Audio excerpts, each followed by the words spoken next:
Broadcasting from the heart of the nation, the next generation in conservative talk radio. This is the Voice of Reason with Andy Hoosier. Yes, it is. What is up? Welcome into it, my friends. There we go. Hey, we're getting a rocky start here. I think we're finally up. We're up. The video feed is going. I didn't know if it was going to happen, but by golly, we did it. So that's what was the glitch I was waiting to see. It was delayed, but by golly, we made it happen. Welcome into the show. Hey, so great to have you today on a midweek celebration. It's a Wednesday. You see the light at the end of the tunnel. We're a week away from Thanksgiving. That's exciting. And so much to talk about and get to. Things are not slowing down by any means. In fact, Congress working double time right now to work on numerous different issues that I didn't even know we were discussing right now as we lay the groundwork and the foundation for when Donald Trump waltzes riding in on the great white horse like Gandalf to come and save the day with the great army of conservative MAGA Republicans behind him. I'm excited. That's going to be a big one. Winning. I think that we're going to have some pretty good opportunities here in the next few months. We just have to ride through them if we can make it then. I don't know. Maybe the world's going to end with this whole nuclear war from Russia, and then we won't have to worry about anything at all, right? We'll get to some of that news and so much more in just a minute. First and foremost, welcome into the show. As usual, this is The Voice of Reason. My name's Andy Hoosier, broadcasting out of the heart of the nation in Wichita, Kansas, on our flagship radio station. We are all over the country, though, multiple stations and TV, live streaming, podcasting, however you watch or listen to the show. What's up and welcome aboard. Do it live. Your millennial general reporting for duty like we do every single day. We have big news today. There is some breaking, big, exciting news, and this is... oh, no. It's not a joke. This is real big news, legitimate. What's trending today? As you know, there is always the threats of progressive Democrats that are leaving the country if Donald Trump becomes president again. I am here to announce to you, my friends, the very first Hollywood elite has officially left the country. And according to this individual, they say they are never coming back to the U.S. again. And the primary reason for leaving the country and moving to a portion of England is because of Donald Trump's reelection into the White House. And that is none other than the woman herself, Ellen DeGeneres, that has officially moved with her significant other to England and is said to never return to the United States. And I have one simple phrase for you here. If you're going to leave Ellen DeGeneres and if you're going to leave the United States, well then... Bye, bye, bye, bye. Because we don't really care. In fact, I've never seen the Ellen Show. I've never seen the Ellen Show. I don't know if she was in movies before that. I don't really know, but I know she was a popular talk show host in the middle of the day on TV. And I have heard numerous different stories of accusations of her not being the nicest person, not liking or treating her staff very well, and then just being kind of a jerk behind the scenes. So you already are like the bottom of the barrel on like, we don't really care anyways, but you have officially left the country. I do applaud you, my friends, because you are the very first one to actually go through with the threat that you said you were going to do. So well done, my friends. I think that that's well done. So happy to you and go back to the mother country, apparently, Ellen DeGeneres. All right, coming up, bottom of the hour, we have Andrew Davenport. He is a policy and research associate with the California Policy Center. We're going to talk about transgender laws in the state of California. Are they changing? And what is Gavin Newsom doing? If you remember, after the election a couple weeks ago, by the end of that week, right after, Gavin Newsom called a special session in California, saying that he wanted to prepare for the upcoming Trump administration and how to put up the defenses as a state to counter many of the Trump administration policies. Whether that's true or not, that's going to be interesting to tell on what they can actually do. But there are some changes and some formations going on. As you know, California went slightly more red this year. There's still like 4 or 5 more House seats that are still lingering out there because apparently 2 weeks is not enough for us to count all the ballots in these different House races. So there are still some House seats lingering. They're really angry and desperately trying to find the leftover ballots that are stuck in someone's trunk that they forgot about, because there are some Republicans that are leading in districts that usually don't lead. So we could flip potentially a couple more.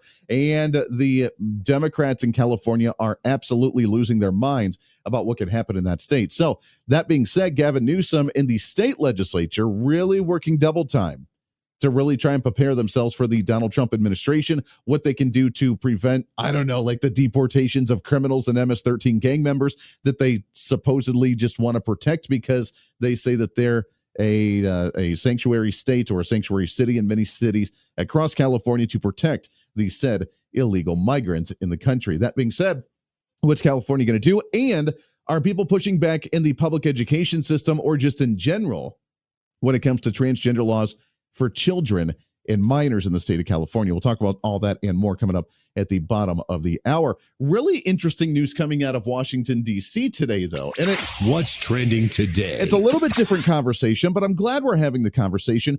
And I want to say we've had the conversation on the air before, but it's been a long time. And in fact, I believe I've had a guest on the show that actually advocated against this bill.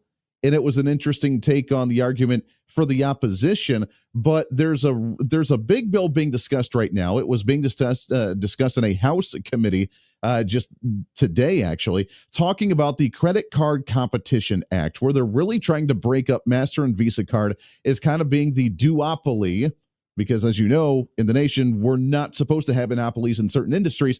Well, Visa and Mastercard are pretty much the two dominant monopolies within the credit card industry for the merchant services and for the merchant transactions between really the small business that you're trying to swipe the card with and the banks, and kind of that go-to between those two services. And MasterCard and Visa really, as you know, dominate. They have all the debit cards. They have all the credit cards. They pretty much own that entire industry. And we're not supposed to have monopolies, or in this case, a duopoly whatsoever. Because of that, there's the Credit Card Competition Act that is supposedly going to break it up and offer other companies to come in and actually compete in this market. And the argument during this hearing from MasterCard and Visa have been the fact that if there's more competition, they can't sustain themselves and actually remain in business. I know. Yeah, that's the argument that they made. Say what? I know. No, hold on a second. They're saying that the anywhere between 12 to 30% interest rates that they're charging that are predominantly going towards these companies. Just kind of a basic, and I'm not the expert to say on this, to say the least. However, being a banker, I kind of sort of understand how this works, is that when you purchase something with your credit card, the reason there's an interest rate is because that's how the company like Visa or MasterCard actually get their money. You swipe the card, there's the fee for like the merchant services person, the small business that's trying to actually make the money. There's the fee for you to actually use the credit card as opposed to using cash. That all goes towards them. And then the interest on if you don't pay for it, that goes to them as well, for them to essentially connect the dots between the credit card itself and the actual bank that's trying to be paid from the services that you're trying to purchase. So they're kind of the middleman between the two. And they can charge ridiculous amounts of interest rates. In fact, because of how bad the economy's been, those interest rates have been going up. And between the 12 and 30% interest rate range that we're having to deal with for those of us that use credit cards, I try not to use mine very often because I'm very much like a Dave Ramsey style type of financier here. But when we do use a credit card, then why in the world would they say that they can't make a living or they can't sustain themselves as a business by racking up that type of interest? And in fact, U.S. Senator Josh Hawley during the committee hearing said this. Last year, as I understand it, there were 726 million Visa and MasterCard credit cards issued in the United States. That's about 2 for every 1 person in the United States of America. Do either of you know how much debt is owed on your networks, Ms. Kirkpatrick? We're not the bank, so we don't have visibility into that information. We also don't generate revenue from interchange. Oh, okay. You have no idea, Mr. Sheedy. Do you know? I don't know. Well, let me help you out. Let's have a look. It's $1.17 trillion. $1.17 trillion is what consumers now owe on your credit card networks. Do either of you know what the average interest rate is on your networks, Mr. Kirkpatrick? Oh, Senator, we're not the bank. We don't set the interchange. I know. We don't set the rates from it, and you know. Do you know what it is? This is your business model. We don't collect revenue from interest rates. Do you know? I don't, Senator. Okay, first off, can we just come to a basic consumption here? Just a basic observation watching these, and it's not just this hearing, but it's like every hearing that's out there. Why is it that when someone's there being questioned by Congress every single time, no matter what's this, whether it's like UFOs and UAPs, whether it's social media with Mark Zuckerberg and Jack Dorsey back in the day, the former owner of Twitter, no matter what, when someone's being grilled and asking tough questions, the response is, we don't know, or we'll have to look into that one, or I'm not really sure. This is our industry. We're the experts here, but I don't really know.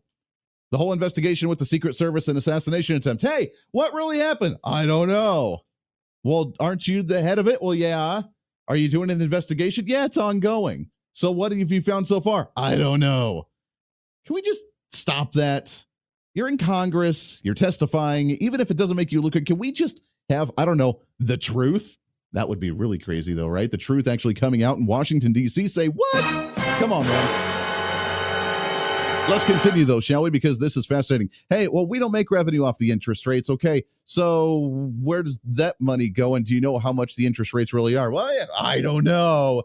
It's your industry. That's what you do, is you sell people credit cards at certain rates, right? I don't know. I mean, do either of you read the newspaper? Forbes magazine just estimated last week that the average credit card APR in your networks is 28.75%. Average. That's crazy. 29%, let's call it. 29%. It's nearly doubled in the last 4 years. That is astounding. Absolutely astounding. And you just testified a second ago that you've got more than 50% profit margin, and yet your testimony here today is you can't possibly survive if there's any competition. How can that be true? How can that be true? You've got debt like we've never seen before in American history. Your profit margins are as high or higher than they've ever been. You have 80% of the relevant market in the credit card interchange fees that we're talking about, and yet you couldn't survive if there's any competition? What am I missing? What are we missing here? That was Senator Josh Hawley. An interesting perspective on this, nonetheless. And it's not something that you and I usually think about. Look, I mean, we go to work every day. We go home. We maybe stop at the store and buy groceries, or we buy something that we need. A lot of individuals use credit cards, even though, according to Dave Ramsey, that's not the smartest thing to do. But you use credit cards, and you hope that you can get some kind of reward on the back end of it when you actually purchase items on those credit cards. And that's the whole goal, which is why some are in opposition to this bill, this Credit Card Competition Act, saying that it would actually get rid of some of the benefits and some of the rewards that we have on the private end of things. I would like to challenge, though, and say that if we are getting rid of rewards, first and foremost, there's a reason that the card company gives you a reward, is because they're making so much money that it's stupid and they can just give you the breadcrumbs, which I think is a little ridiculous. And they're not losing out on anything by giving you those rewards. So if you lose the rewards, wouldn't this be an incentive? And I think this is where we're going to start going in society now, because we're pushing back on all of this stuff with the, I would call, the great reset that we're seeing right now. If we get rid of rewards on credit cards, which is one reason why so many people like to use credit cards that doesn't necessarily benefit them the best way possible, that if we get rid of that, would that incentivize people to start using cash again? Instead of the business, talking about like a small business that uses merchant services, that it has to take away part of the fee from when they charge something. So either they upcharge their product in order to compensate for that, or they take a hit on the profit of the product that they're actually selling when someone uses a credit card. If we get rid of all of that stuff, when we actually just start using cash again, no, you don't get a reward, but the value of the cash is actually there. Is there a reset going on? Not just for cash, but maybe just competition in a market again when people are raking in massive amounts of money. Something interesting to think about. The Credit Card Competition Act falling in line, I think, with the rest of the Trump administration's policies. This is the Voice of Reason with Andy Hoosier.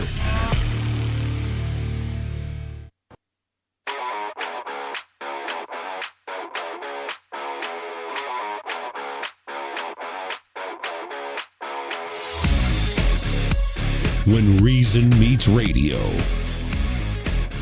This is the Voice of Reason with Andy Hoosier. Welcome back into it, 24 minutes past the hour. Hey, so great to have you today on a midweek celebration. It's the pre-Friday, the post Monday, however you look at it. Hump day, doesn't really matter. So great to have you here as usual. By the way, if you want to message us, because people always want to reach out, they send me a lot of messages on Facebook, you're more than welcome to do that. You can also go to our website at HoosierReason.com, HOOSER Reason.com, or you can, and right there you can just actually send me a message of what your thoughts are. If you want to email directly with like links to stories or articles, whatever you do, you can do that as well by using that email at HoosierReason.com or sending it to HoosierMediaNetwork@gmail.com and send it right to me. I'd love to see all the stuff. And if you have thoughts, I know this is kind of an odd one, not necessarily something that we think about.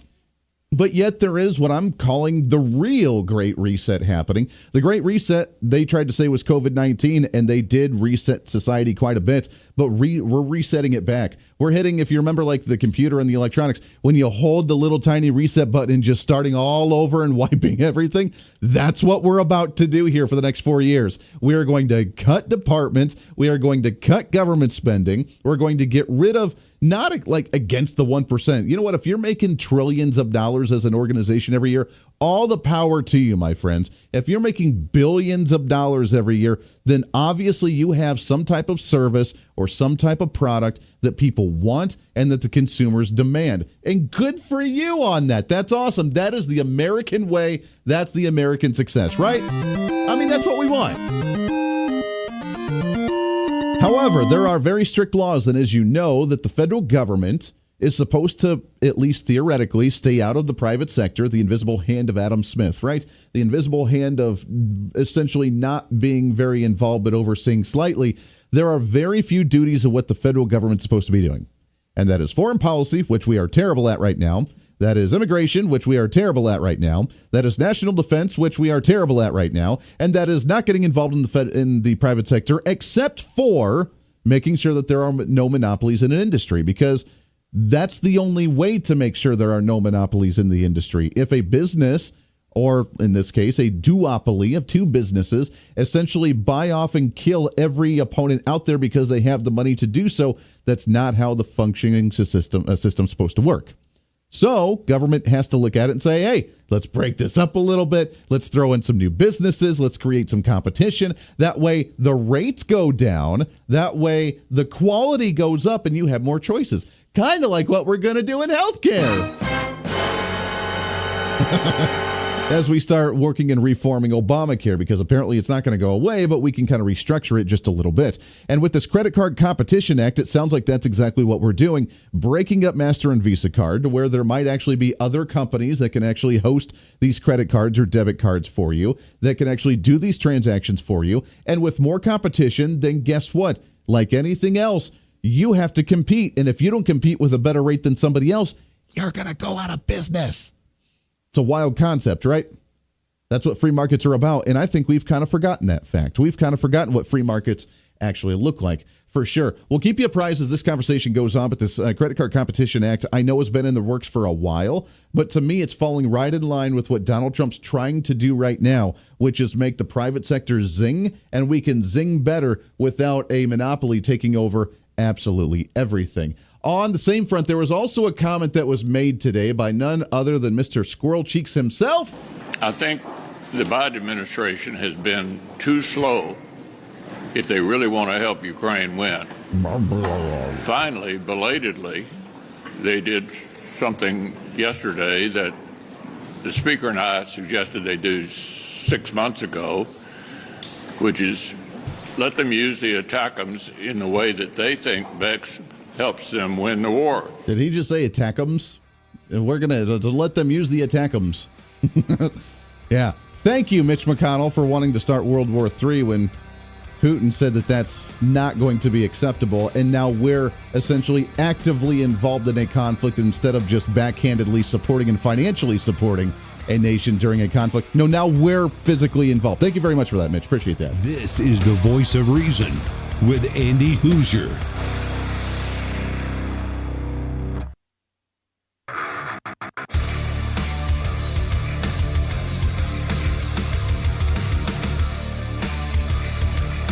Truth, reason, and common sense.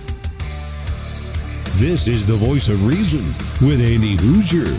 Welcome back into it. So great to have you along for the ride as usual. Really happy to have our next guest on the program as we continue to talk about the changes we're seeing in the nation. Are we seeing some cultural shifts after the election from a couple of weeks ago? And especially when it comes to the quote-unquote wokeness, our young children across the nation, and so much more. How do we get things back on track, and what kind of trends are we seeing now? Really happy to have on the program. He is the Policy and Research Associate with the California Policy Center. Really happy to have on Mr. Andrew Davenport. Andrew, how are you, my friend? I'm doing well, sir. Very happy to be here. Yeah, so good to chat with you. I'm looking forward to learning. I know California, you guys are kind of been front and center with some of the social, quote unquote, wokeness going on across the nation. But it almost seems like that the election from a couple of weeks ago was really a rejection of that mindset. And it almost seems like we might be getting back to, I don't know, like normalcy. What do you see out in California right now? Yeah, absolutely. I think that the trends that we saw in the election and this massive shift that we saw are reflected in some ways in California. Now, unfortunately, we still do have a supermajority control of Democrats at the state level. But at more local level, I think you did see massive shifts towards more, kind of a rejection of wokeness and a shift back towards common sense in a lot of ways. Something like, I think every county across the state at least experienced some shift towards Republicans. And you had major counties like Orange County that flipped red after going blue in 2020. So we definitely did see some of those major shifts going on in the state. And I think even the Democrats at the state level were concerned to see that. And Governor Newsom called a special session to kind of address, how are we going to handle a new Trump administration. So I think they do feel threatened by the residents of California waking up.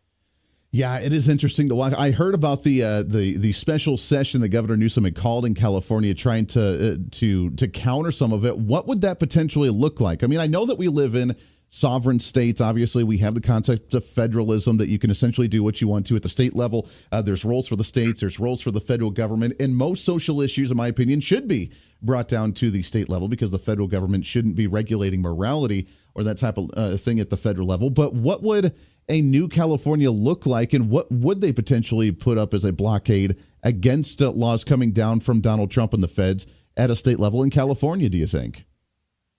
Yeah, I think a lot of what Newsom is currently doing is relatively speaking political grandstanding in terms of what he is going to do with the special session. I don't foresee it being some type of groundbreaking major shift in anything that's already going on. I mean, we can dive in deeper to some of the more specific issues that we have faced as a state, but the insanity that we currently face is kind of already going on, and with the supermajority legislature that currently controls both houses, they are pretty much passing through any policy that they want and shutting down any type of opposition they have. Now, we have been able to, in some ways, successfully push some advancement towards normalcy and towards parents' rights and some of these other issues, and push back on a lot of the crazy agendas out here. But really, they have at the state level been able to really push through whatever they want. So in terms of Newsom calling this special session, I think a lot of it is just to sort of reconvene the party in a way and say, hey, we're going to stand up to President Trump when he gets into office. Yeah. I know there's some policies in California, especially where, and we've talked about it on the program before, of, let's say, the transgender issue, especially for children, that if a family's going through a family court for a divorce, that courts would decide and be in favor of custody for the child on one parent compared to the other, based on whether the parent actually agrees with the transition or not, which to me sounds absolutely insane. Are those types of laws, are those still being defended? Do you think that there's a pushback to try and change some of that? But could we see that cultural change on that front in the state? Yeah, so you're specifically referring to, I believe the bill there was AB 975, if I have the number correctly. But I believe in the end that one actually got vetoed by Governor Newsom, which we were really happy to see. And I think in some ways we believe he was doing that just to sort of save face in hopes of a future presidential run. But a recent bill specifically on this issue that did get pushed through was AB 1955. And this one was kind of made famous by Elon Musk going on Twitter and talking about it, and kind of listed that as the reason for his final exit out of California. And so what this bill was a bill that was in response to parental notification policies. Now, these were policies that at a local level, a lot of parents were finding out that the school districts were adopting more or less secret gender identity plans and social transition plans for their children. And so there was an example in Newport Mesa, where parents were discovering these secret social transition plans for their students. And so parents were super outraged, and this movement helped pass 12 different parental notification policies in school districts across the state to basically say, hey, if you're going to have official changes of records for our children, then you have to at least notify the parent. Now, this seems completely common sense, right? To say, hey, if you're going to be going through some type of major social transition, or even if a student wants to see a PG-13 movie or get medication at school, they have to get parental consent.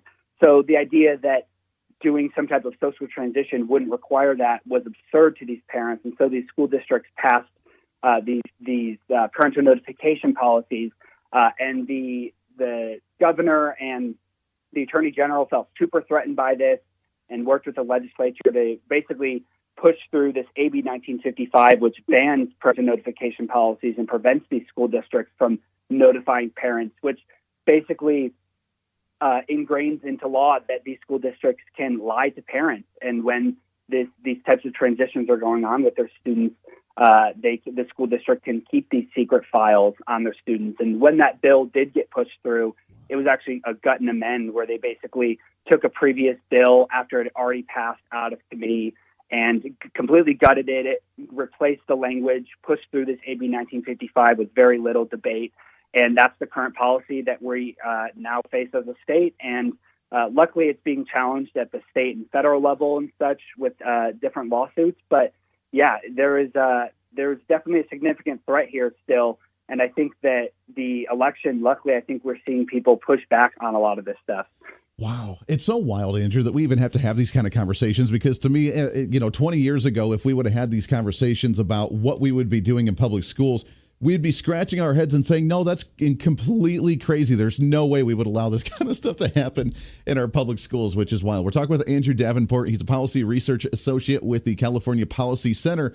Let's take it to the next step. Let's say that Donald Trump gets in there and does what he teased he might do, which is abolish the entire federal Department of Education and bring everything back down to the statewide levels. I'm obviously in favor of that. I think that the federal bureaucracy is completely insane. And a lot of this mindset and these mandates have come from the federal level. But what would that do to something like California at the state level? Would that make it easier for us to fight back and actually change the policy? Or do you think that California would actually be more ingrained with this type of agenda because now there's no federal oversight to hold them back in any fashion? Well, I think that's a great question. And to answer that question, I mean, first we can just look at what the current situation is with the Department of Education.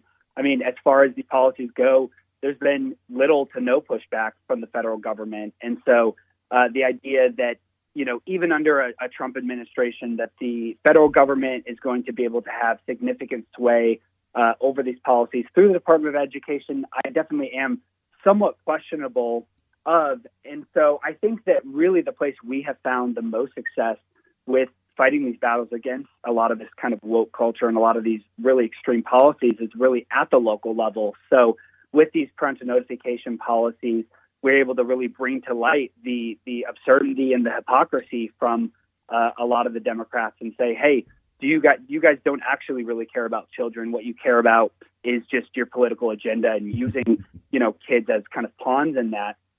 So with policies like that, California is not going to experience a shift overnight, but we can slowly make gains.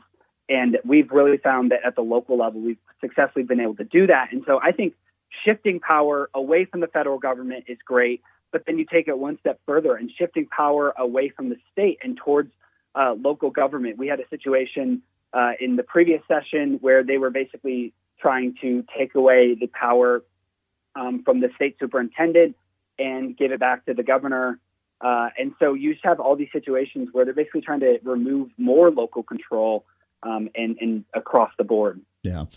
Wow, what a conversation. It is definitely interesting to see the direction that we're going in. And to lead off of that, you said that you've had a lot of success at those local levels. Are we seeing just more parents stand up and challenge the school board? Are they running for school board seats and changing the policy internally? I mean, what's been the most successful type of plan of attack, I guess, for the local front here? Yeah, absolutely. I think local school boards is a great example of where we have had success.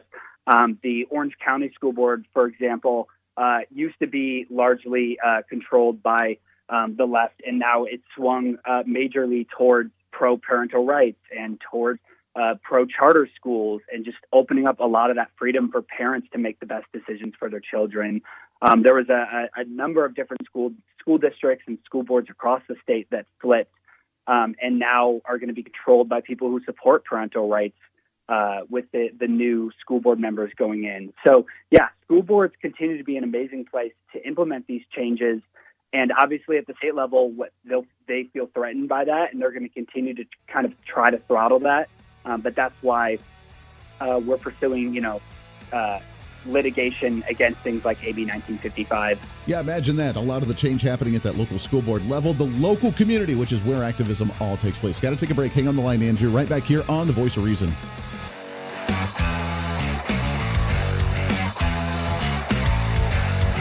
This is The Voice of Reason with Andy Hoosier.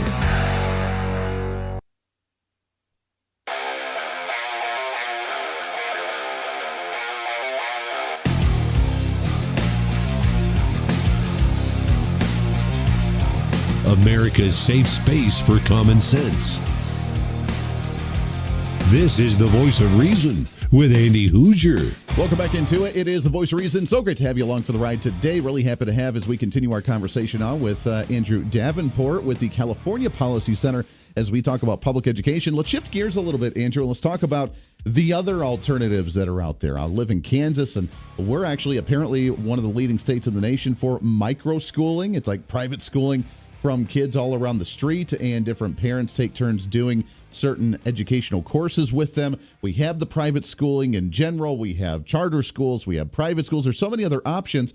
Are you seeing in California, or a trend even nationwide, of parents that are just walking away from the public education system and doing something different right now? Yeah, that's absolutely something that we've seen, and the statistics bear that out here in California. I mean, specifically when you talk about charter schools, for example, we've just seen a massive explosion in the charter school population as parents are seeking out any type of alternative to the traditional public schools, which have just started to fail students here in California, and has only gotten worse under the current administration. So that's definitely something that we're seeing. And, anecdotally, my wife teaches at a charter school, and, she even has seen people who are from public schools and teach at public schools, coming to the charter school and saying, hey, I want to get my kids into these schools because, I could never put my kids into LA Unified or one of these other public school districts, where they've just witnessed firsthand how devastating they've been. And then you have the situation where these districts are lying to parents, like Newport Mesa. And I think it is just pushing parents towards homeschooling, towards microschooling, towards charter schooling, any of these alternatives. Yeah. Well, and I think that's the opportunity. I mean, the nice thing is, as you know very well, is that the private sector, we always seem to adjust, and we always seem to morph, and we always find the need that the private market has, the consumer wants. And when there's a problem with the system's going to change naturally and organically, because we're going to find a way to actually fulfill the needs. And there's been, for a while now, there's been a sense by parents of, this isn't serving my child in the best interest. This isn't giving them the best opportunity that is possible. And unless we fork up a buttload of money privately and we take them to private school while paying the taxes on our private property taxes, whatever else for public schools, then they could potentially not be getting the best education. And we need to fix a system like that. I don't know why we wouldn't want to find the best opportunity for every student out there, not just the ones that have a buttload of money to take them to a private school by themselves. And for some reason, the other side of the aisle, Andrew, feels like that's the way the system needs to be. That's kind of weird to me. Yeah, absolutely. And I'll let you in on a secret here, and not a very big secret, but in California, the state is completely run by the unions, the public sector unions, the teachers unions especially, and they are so deeply entrenched in the system of traditional public schools that they are firmly against any idea of school choice, of education savings accounts, or any types of alternatives. So that is definitely the biggest uphill battle. And we at California Policy Center, our primary goal is to oppose public sector barriers to freedom, and the primary obstacle there is the public sector unions, which do not want to see school choice alternatives. Yeah, amen to that, which leads me to my last question as we kind of get short on time here. But talking about the unions, obviously, they have that dominant control, and they don't always serve the best interests of the ones they say they represent, which is the teachers and which is the students. And I find that kind of fascinating as well. But what is the plan? What is the objective, or what is the plan of attack that we can use, not just in California, but nationwide, to go after such a strong union that has such a dominant hold on the system itself? Yeah, absolutely. I think the number one thing is just making people aware of the Janus decision, the 2018 Supreme Court decision, that public sector employees don't need to be mandated to be in a union anymore. And so I think a lot of public sector employees are still unaware of that, especially teachers. There's a lot of social peer pressure for teachers to stay in their unions. So just convincing people to leave their union is the number one priority, I would say.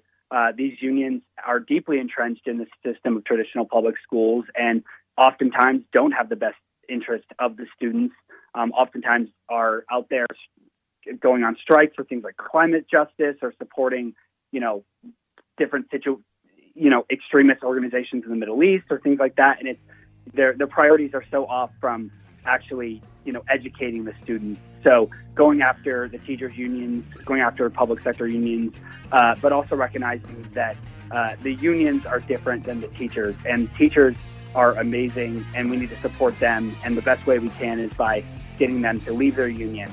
It's what it's all about, my friend, giving them the option and pushing back against some of these crazy unions. We're out of time, though, my friend. It goes by way too quick. I could talk to you forever about this, changing the education system and that influence coming back at that local level. And that's what you guys are doing there in California, and we need to do that all across the nation. Andrew, appreciate it very much, my friend. Let's do it again real soon.